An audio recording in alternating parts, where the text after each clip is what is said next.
Hello, friends. Welcome back to Courageous Leadership with Virginia Prodan. I'm so delighted to be here with you and to answer your questions or comments and to train you to be bold and courageous, to live a life of significance and success.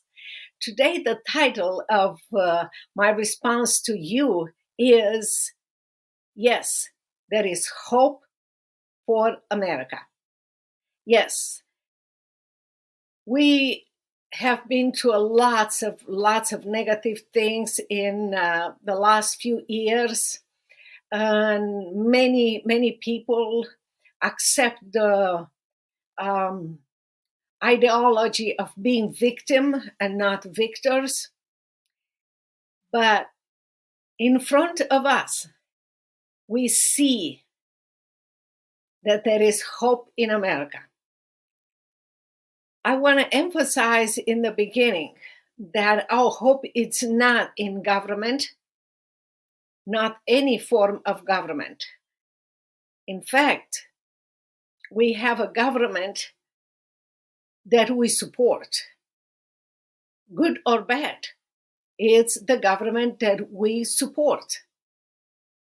The government is also supported financially by us, not by voting, but by our financial taxes and other ways. There is no government that will sustain by itself. There is no government that takes care of us. That's an idea from socialists. No. We are the ones supporting the government. If you like it or not, the government that we have is the government that we support. Yes, we have free election and we can change that by our votes, by our actions, by being involved. We have good news lately to really believe and acknowledge that there is hope in America. And again, we are not putting our hope in the government, but I want to give you some examples of how God used a branch of the government to show us that He's in control, and the fact that He is the resource of our hope, and He can use every part of the government, every person. He used a donkey to speak and change things. So He can use a branch of the government. He can use people in many ways. And today I want to talk about the way God used and uses United States Supreme Court. We had a year ago or some a decision in Roe versus Wade that changed a lot in the United States of America and changed the way people see life, which I'm a Christian. I believe life starts at conception. Life is created by God, and it's directed by God, and it's created with a purpose. When United States Supreme Court decided that it was wrong for the right to life to be decided by the federal government, and he gave it to the state, in fact, the United States Supreme Court and the Supreme Court judges said to you and to me, you receive this right back. It belongs to you. It was established by God. It's part of our Constitution. And now you have it back. Your state, in your state, you can have a voice, and you can establish if you have abortion or not. It belongs to you. The question is, are you going to act on the right that you received? Are you going to protect the life? whatever position you have, I want to remind you that our actions are very important. And one day, we will be not in the front of the Supreme Court of the United States judge, but we will be in front of the Supreme Judge of the universe, God Himself, who will keep us accountable about what we have done with the right to life, to be protected, and to be respected, because that right comes from God, who creates life and who creates life for a purpose. So I want to mention also with the right to life, the fact that if you remember, those judges, after they decided a year ago or something, or even more, this decision, I believe their act was courageous. I don't know if they realized that when they decided or later on, but I hope you remember that many of the Supreme Court judges found themselves with demonstrators, violent people in front of their houses. They couldn't go outside of the house or go to work. Some of them were threatened. They have to go in hiding. Also, whoever did, but bad people, publish those Supreme Court judges' location, the place where they resided, and all the other information about them, the phone number and others, which it's against the law. It's so bad, but it was done with intention to intimidate them. Well, it looks to me that they went through a big hardship, and they proved to us that they are not intimidated. No, because we have several other Supreme Court decisions where they did what was right in front of God and according to our Constitution, and not according to the violent people that threaten them. What that tells us, it tells us that, remember, we receive this right back. The question is, are you and we gonna act and protect this right? In this case, the right to life. It's so important. Many people don't have this right in their country, and they would love to have it.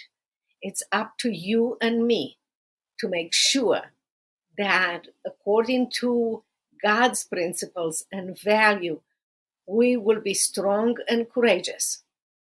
Even if that means that violent people will come to our homes or threaten us, or someone else will threaten us about losing the job or losing our position in society, or mocking us, or whatever. In God's power, we can be strong and courageous and stand up firm and continue to do what is right. Remember that before us, Daniel, David, Joseph, Paul, Peter, and many others had to be strong and courageous, to remain faithful to God, and God performed through them amazing missions and amazing miracles. So God will do the same thing in your life, and I hope you are encouraged by that. Another decision that came from United States Supreme Court and will change a lot is the affirmative action decision. Supreme Court decided that affirmative action cannot be the base of decided who's going to go to college and what candidate will go to college.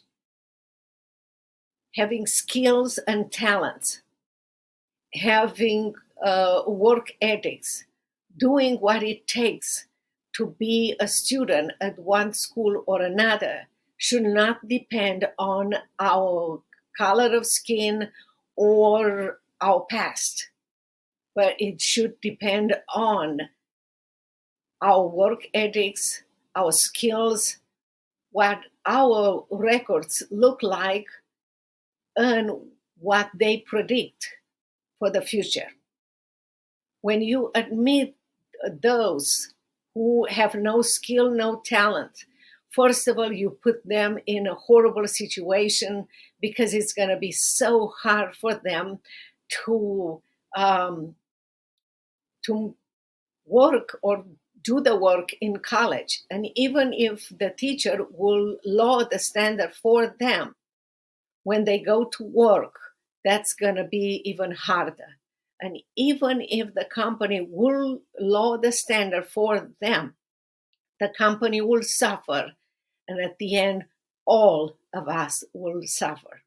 America is based on good competition, based on hard working, doing the extra work, using your skills and talents that God put on your mind, your heart, and in your life for the purpose that He created you to be.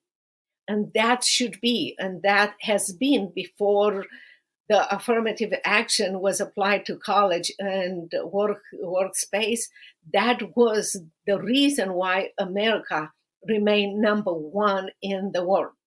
And that is the reason, applying this affirmative action in college and workplace, the reason why America is going down in so many places and they cannot compete with others.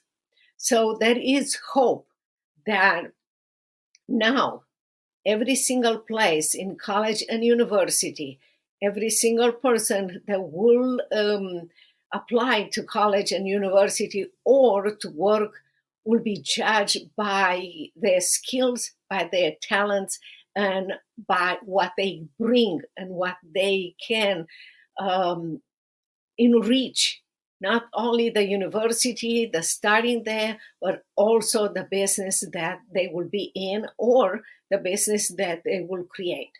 And that will create a better America for all of us.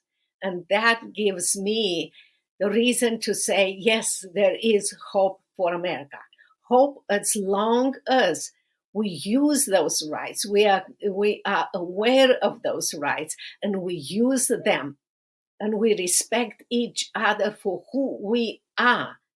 We are God's creation. I have no contribution. I was not asked to be born white or to be born under 5 feet tall or to have an accent and so forth. This is the way I am. You are not asked the way you were born and the color of your skin. But you have more than that. You have skills, talent, a mission, and a purpose that you can use it to change everything around you. Started with your life and started with a place where you live, with your business or your company or the place where you work, and change America for better.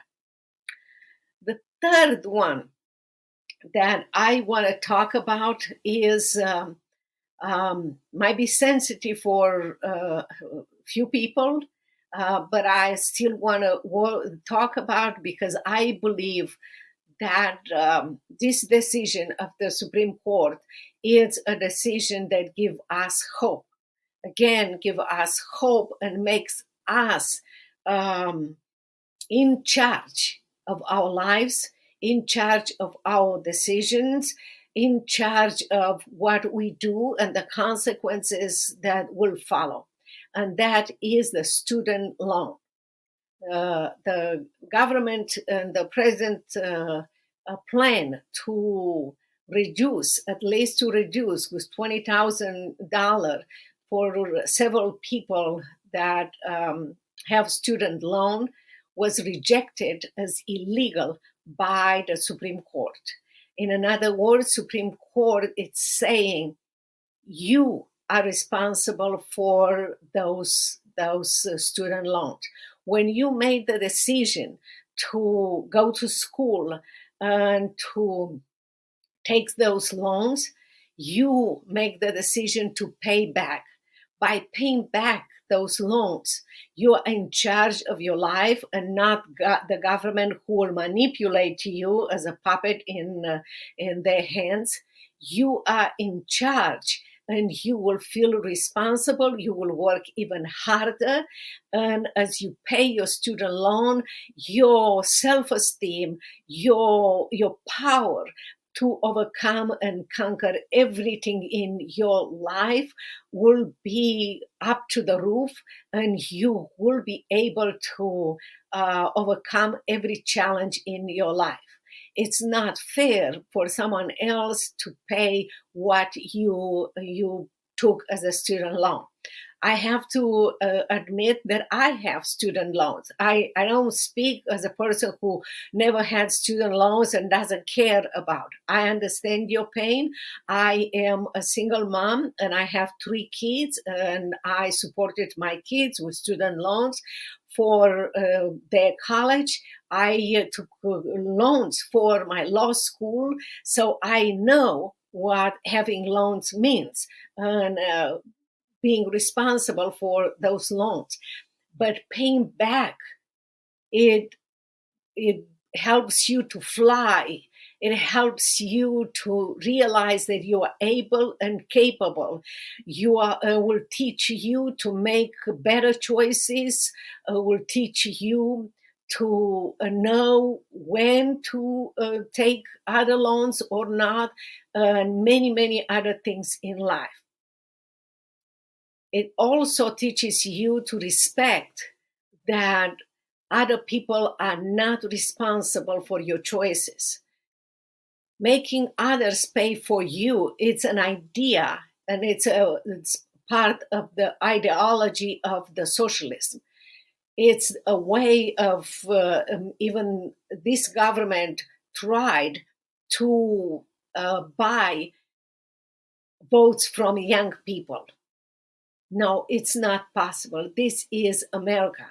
And this is a country where you are responsible for your loans and everything that you have done. I came to the United States of America empty-handed. I didn't have any money. In fact, when I came here, United States government, because I came as a political refugee from Romania, socialist communist Romania, American government pay for our tickets, myself and my children's tickets here in America, and for a while for our rent here. And soon as I started to learn English and go and work, I had to pay everything back. I am so grateful that the government decided to do this, because it helped me to value freedom even more. It helped me to realize that nobody is responsible for me. I am responsible. And the one who is the resources for my health, for my financial situation, for my life, it's God, and He will provide for me. And that gave me the wings to fly, to learn English, to go back to law school, and in 3 years to graduate what normal people, I call many times, will go and do. A Juris Doctor and an LLM International. I opened my law firm. I wrote my book, Saving My Assassin, that was published by Tyndale House Publisher. And by the way, you can buy it at virginiaprodanbooks.com/product/book. And you can find more about this. I speak all over the world, and I tell people how important it is for us to rely on God and not on the government. Because when you rely on government, you make the government the God in your life, and you depend on God, on the government, and the government will make a puppet of yourself. You can read in my book. This is the making the government resolve your problems. It's the way, a sure way to bring socialists to America. Read my memoir, Saving My Assassin, and see that the same way was used in Romania and many other countries to lie to people and to bring them with stuff, free stuff, into the cage of socialists and communists. Do not settle for that.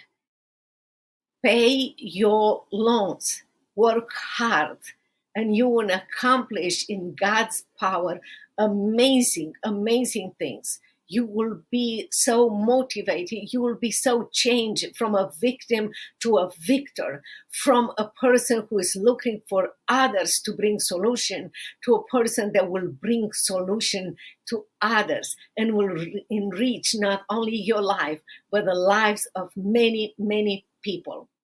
Yes, there is hope for America.